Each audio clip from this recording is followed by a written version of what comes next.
शनिवारचा उत्तम बाजार भरवण्याची प्रक्रिया राबवणारं हे माझं राजुरी गाव आहे आणि अतिशय सुंदर संध्याकाळी 9:30-10 वाजेपर्यंत इथं बाजार पाहायला मिळतो।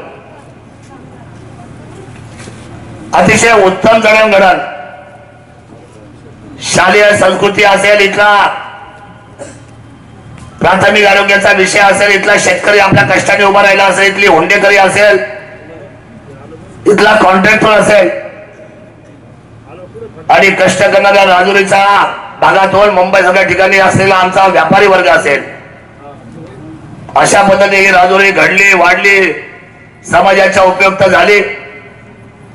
सहकार क्षेत्रामध्ये शरदचंद्रजी पवार साहेबांच्या नावाने एक सुंदर अशा पद्धतीचे नामांकित असलेले शरदचंद्र पत संस्थेचं काम आमचे चिख्या आवटी सर असतील, आमचे सन्माननीय एमडी साहेब असतील आणि त्यांचा सर्व संचालक मंडळ असेल, नरेंद्रजी गटकर असतील, आनंदराव असतील, दूध डेअरीच्या माध्यमातून गोविंदराव असतील, सहकार क्षेत्रामध्ये काम करणारे या ठिकाणचे सर्व आमचे राजुरीचे माणसं असतील, त्यांनी खरं तर खूप सुंदर पद्धतीने या गावाला घडवलं। खरं तर राजुरीने एक किमया केली 2014 मध्ये। इथल्या तरुणांनी आणि सर्वसामान्य जनतेने, आमचे मित्र एकनाथराव शिंदे असतील, माऊली शेठ असतील, आमचे सतीश पाटील असतील आणि आमचा सर्व मित्र परिवार, खरं तर विशाल मी सगळ्यांची नावं घेऊ शकत नाही, हा सगळा आपला मित्र परिवार सर्वसामान्य जनतेच्या असलेल्या व्यवस्थेच्या जोरावर या राजुरीने पहिल्यांदा उजवी दिली आणि माझ्यासारख्या सर्वसामान्य माणसाला विधानसभेमध्ये पाठवण्यामध्ये राजुरीचा मोलाचा वाटा आहे, मला आपल्या सर्वांना आवर्जून सांगितलं पाहिजे। आणि म्हणून या गावाला एक वेगळ्या पद्धतीची असलेली व्यवस्था आहे, वेगळ्या पद्धतीची डिसिप्लिन आहे, शिस्त आहे। ज्या हनुमंत रायाचं तुम्ही दर्शन घेतलं दादा चालत जाऊन, तो हनुमंत राय फार जागृत आहे। त्यातली कापर आरती घ्यायला मी पहाटे अनेक वेळा आलेलो आहे। पप्पूशेठ हरवळे असतील, आमचा संजीव गवळे असेल, आमचा रवी असेल, या सर्वांनी अनेक वेळा मला प्रयत्न करून बोलवलंय आणि मी आलेलो आहे। इथे खाली बसून प्रत्येक माणूस मांडी घालून जेवण करतो, जवळजवळ 10,000 माणसं इथं मांडी घालून जेवतात। इथला महाप्रसाद बघण्यासारखा आहे। मी एक गाव खास सांगितलं, या गावाला जडणघडणीमध्ये उभं करत असताना मी आमदार झाल्यानंतर दबक्या पावलाची चर्चा होती। शरद सोनवणे आमदार झाले, त्यांना प्रशासन कळतं की नाही, काम होतात की नाही, राजुरीचं कसं व्हायचं। पण मला सांगावं लागेल की जुन्नर तालुक्याला एक वेगळ्या उंचीवर विकासाच्या निमित्ताने नेण्यामध्ये आपल्याला सर्वांना यश मिळालं। मी एकट्याने नाही केलं, आपण सर्व साथीला होते आणि माझा विश्वास माझ्या स्वतःवर होता। माझ्या कार्यकर्त्यांनी ज्या आपुलकीने मला त्या ठिकाणी उभं केलं, त्या सर्वांच्या पाठीमाग ज्या पद्धतीने भगवान शेठ सांगितलं की भाजपाने असं केलं, भाजपाने तसं केलं, नाही, भाजपाने जे केलं ते केंद्रबिंदू मधून केलं, पण भाजपा बरोबर शिवसेना आणि मी आणि आपण सर्वांनी मिळून या सर्व शेतकऱ्यांना आणि या जुन्नर तालुक्याला दिलासा दिलाय। शिवाजी आढळराव पाटलांनी सुद्धा वेळोवेळी या संपूर्ण जुन्नर तालुक्याच्या नेतृत्वामध्ये मला मदत केलेली आहे, मला हे जाहीरपणे सांगितलं पाहिजे। आणि ही भूमिका घेऊन खरं समाजाचा विकासाचा आपण त्या ठिकाणी सीमोल्लंघन केलेलं आहे। देवेंद्र फडणवीस साहेबांचे आभार मानले पाहिजे, बापट साहेबांचे आभार मानले पाहिजे, पंकजताईंचे आभार मानले पाहिजे। आज जुन्नर तालुका पर्यटन केला त्या जयकुमार रावल साहेबांचे आभार मानले पाहिजे, ज्यांनी शिवनेर महोत्सव दिला त्या आदरणीय विनोद तावडे साहेबांचे आभार मानले पाहिजे। या तालुक्याला 605 किलोमीटरची एमडीआर आहे, स्टेट हायवे आणि एमडीआर मेजर डिस्ट्रिक्ट रोड 605 किलोमीटरचे 605 किलोमीटर 4.5 वर्षामध्ये पहिल्याच दमामध्ये पहिल्याच टप्प्यामध्ये 40 वर्षाचा बॅकलॉग काढून पूर्ण करणारा मी पहिला आमदार आणि हे असलेला आपला युती सरकार आहे, हे मला आपल्या सर्वांना सांगितलं पाहिजे। केवढी मोठी ताकद।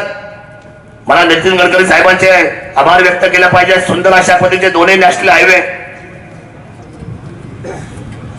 आणि 2014ला खरं तर पुन्हा नाशिक हायवेची मंजुरी देऊन त्याला पैसे पडले. आज खासदारांवर टीका करतात सगळे मंडळी आणि ते असं म्हणतात की शिवाजी आढळराव पाटलांनी 28 किलोमीटरचा रस्ता बाकी ठेवलाय, काम पूर्ण झालं नाही, ट्रॅफिक झाली. मी 2 मिनिटांमध्ये ट्रॅफिकचा विषय आपल्या समोर ठेवतो. पुणे आणि नाशिकची मंजुरी आणि त्याला पैसानी कामाची सुरुवात या सरकारमध्ये झालं. आधी 10 वर्ष आघाडी सरकार होतं, त्यांनी 1 रुपया सुद्धा दिला नाही. या सरकारमध्ये दादांनी दिल्ली शहराला आणि सन्माननीय नितीन गडकरी साहेबांना विनंती केली आणि इथे चौपदरीकरणाचं काम चालू झालं. 28 किलोमीटरला शेतकऱ्यांच्या थोड्या अडचणी होत्या. काही अडचणीला नारंगामध्ये भाऊ पाटीलनी त्या ठिकाणी सहकार्य केलं, शेतकऱ्यांना त्या ठिकाणी सन्मानपूर्वक वाढीव दरासाठी मदत केली.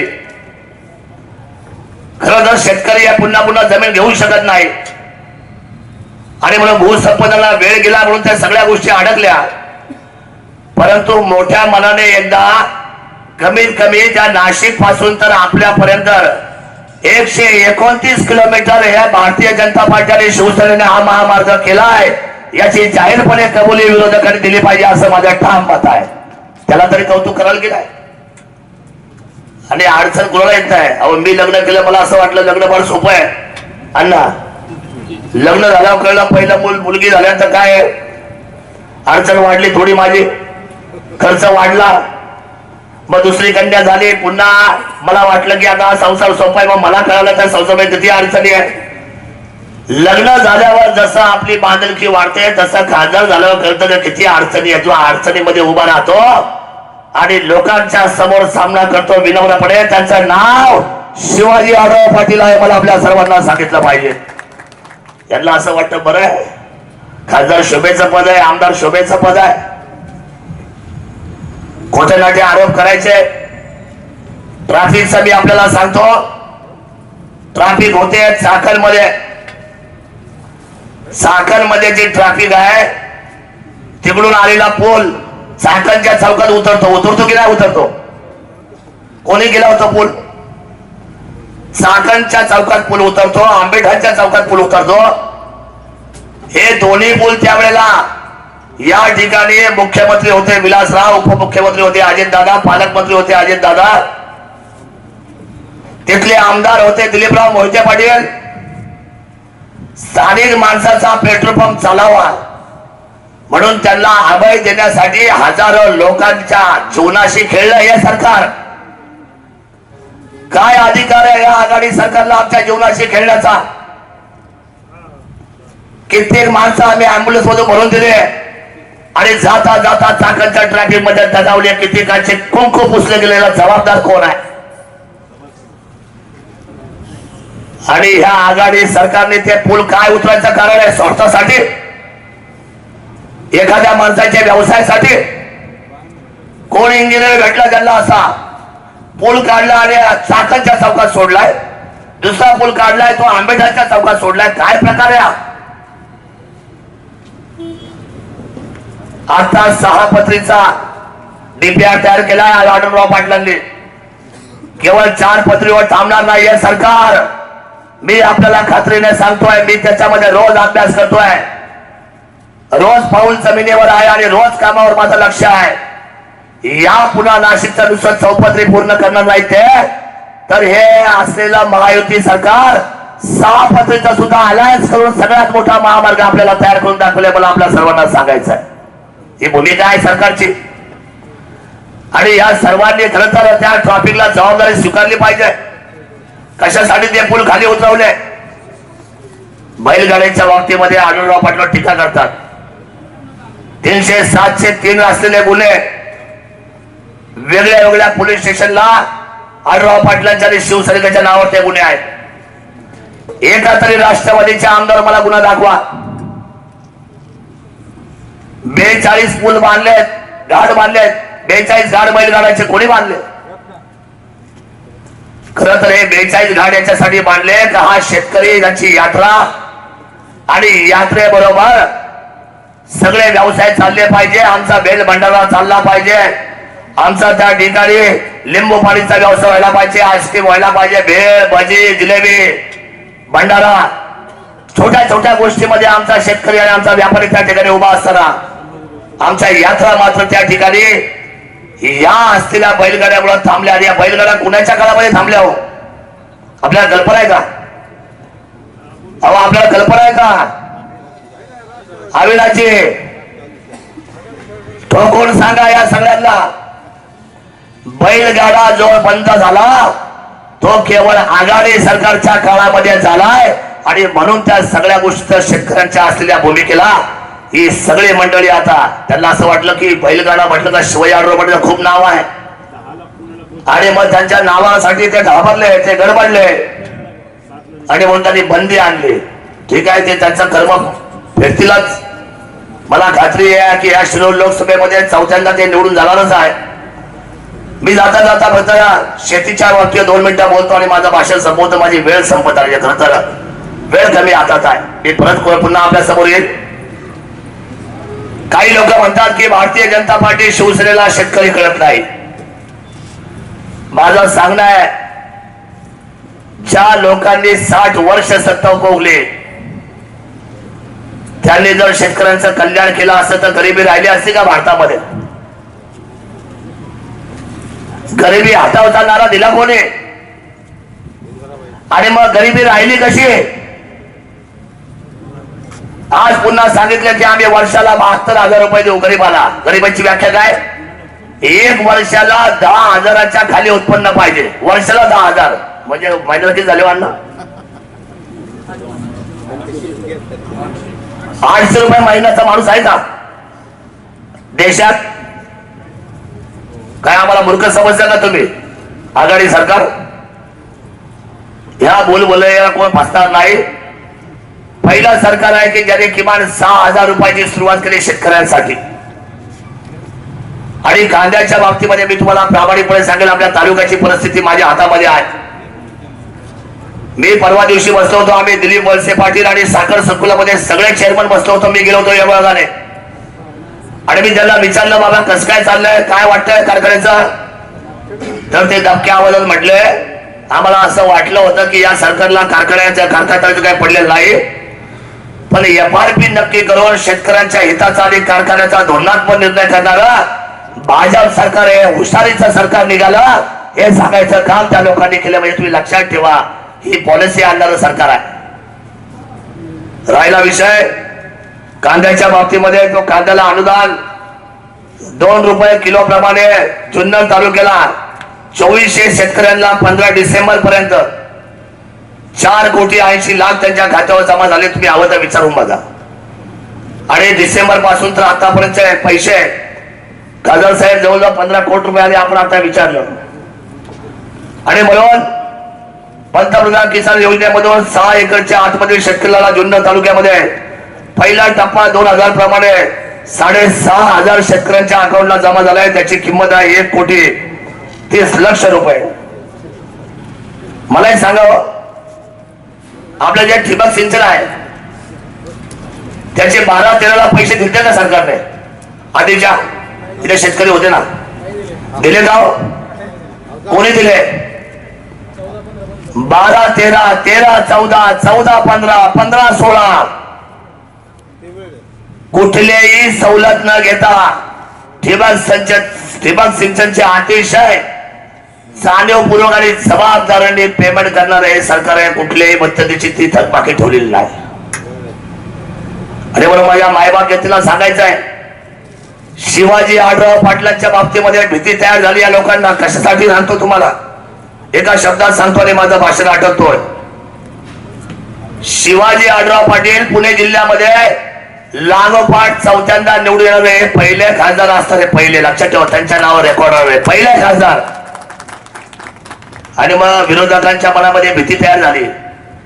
कुणाच्या तरी नावावर हे रेकॉर्ड तयार होणार, मग आपलं काय अस्तित्व राहणार? ते पण पुणे जिल्ह्यामध्ये एक साधा आमदार, साधा खासदार.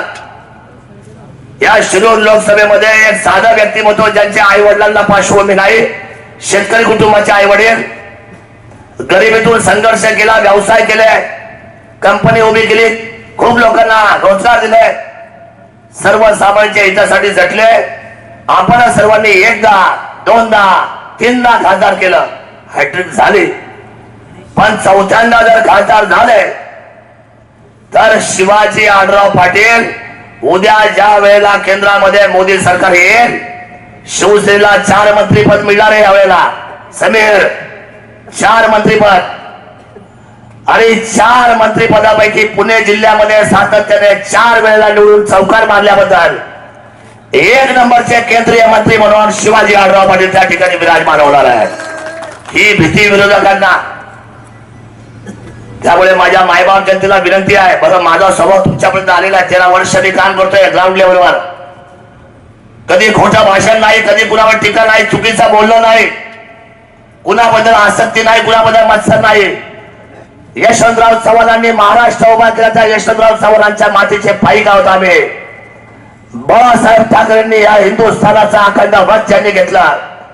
प्रतिभाताई पाटील काँग्रेसच्या होत्या, पण राष्ट्रपतीवर महाराष्ट्राची महिला बसते, म्हणून हिंदू हृदय सम्राटांनी पहिला आवाज दिला की या महाराष्ट्रामधून शिवसेना प्रतिभाताई पाटलांचं स्वागत करते, महिला ही राष्ट्रपती व्हायला पाहिजे सांगायचं काम हिंदू हृदय सम्राट बाळासाहेब ठाकरे. त्यांची ही शिवसेना भाजप युती आहे.